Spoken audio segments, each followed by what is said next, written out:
दोस्तों, I am your happiness coach Tiger. हर हफ्ते लाता हूँ एक नई कहानी। बहुत टाइम पहले की बात है। अपने शिव जी भोलेनाथ वो अचानक बहुत नाराज़ हो गए।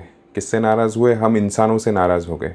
बोला, तुम नेचर का ख्याल नहीं रख रहे हो, प्रकृति को एकदम तुमने हाल ख़राब करके रखा है, एक दूसरे के संग तुम्हारा व्यवहार बहुत ख़राब है, दुर्व्यवहार करते हो। वो बहुत ही नाराज़ हो गए और उन्होंने गुस्से में कहा, अब 12 साल बारिश नहीं होगी। सब जगह हाहाकार मच गया।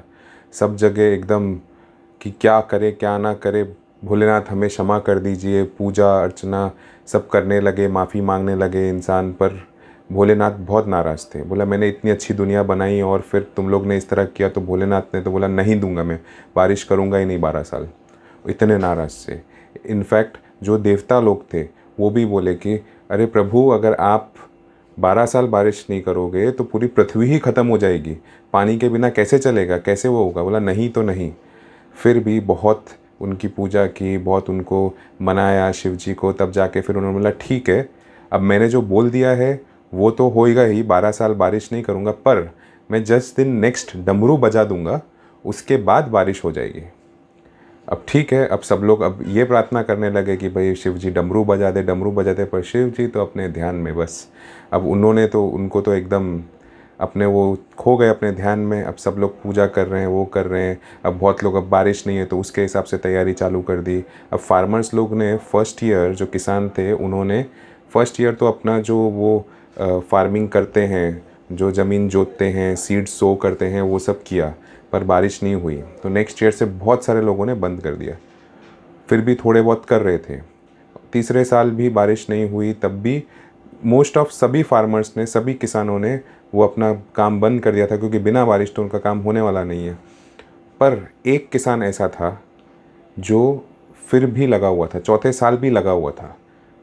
वो ज़मीन जोतता, उसमें सीड सो करता, जो भी उन लोग का और भी जो फार्मिंग का प्रोसेस होता है वो सब करता। खाली बारिश नहीं थी, उसके अलावा जो भी होना था वो सब करता। तो सब लोग उस पर हंसते और बोलते कि भाई तू ऐसा क्यों कर रहा है, जब पता है इतने साल बारिश नहीं होने वाली है, तो जब बारिश होगी तब करेंगे, अभी तो छोड़ देना, बारिश चालू तो होने दे पहले। तो उसने बोला, भाइयों आपकी जो सोच होगी सही है, पर मेरा सोचना ऐसा है, अगर सच में 12 साल बारिश नहीं होगी और 12 साल में काम नहीं करूँगा तो मैं भूल जाऊँगा कि कैसे फार्मिंग करते हैं। मेरे बॉडी में आलस आ जाएगा, मैं कैसे फिर करूँगा। उस टाइम नहीं होगा, और इनफैक्ट तब भी और तबाही हो जाएगी, क्योंकि मेरे को आएगा ही नहीं, वापस कौन करेगा और उस टाइम कौन मिलेगा मुझे। इसलिए मैंने ये प्रैक्टिस मेरी जारी रखी है कि जब भी नेक्स्ट बारिश आए तो मुझे कुछ प्रॉब्लम नहीं हो और मैं इजीली मेरा काम कर सकूं और प्रॉस्पर कर सकूं। ऐसा उसने बोला। अब ऊपर से पार्वती जी ने ये सब देख रही थी, सुन रही थी। उन्होंने बोला, अरे अगर ऐसा है तो प्रैक्टिस का, तो अगर डमरू बजाने की प्रैक्टिस इनकी छूट गई तो गुस्से गुस्से में ये तो डमरू ही नहीं बजा रहे। तो उन्होंने बोला, हे प्रभु, अगर डमरू नहीं बजाएंगे तो आपकी प्रैक्टिस छूट जाएगी तो कैसे होगा? तो बोला, अरे शिवजी बोले, अरे भगवान कुछ भी क्या बोलती हो, मुझे तो डमरू बजाना आता है और मैं थोड़ी भूलूंगा डमरू बजाना। ये लो, उन्होंने डमरू निकाला और बजा दिया, और लो डमरू बज गया तो बारिश हो गई। बारिश हो गई। उस साल बारिश होने से जिन जिन फार्मर्स ने और सब ने नहीं किया था ये सोच के कि बारिश नहीं होगी, उनके यहाँ वहीं वैसे ही ज़मीन बस खाली गीली हुई और कुछ नहीं हुआ। पर जिसने सीड सो किए थे उसके यहाँ एकदम हरियाली छा गई, उसके यहाँ प्रॉस्पेरिटी आ गई। तो ये क्यों हुआ?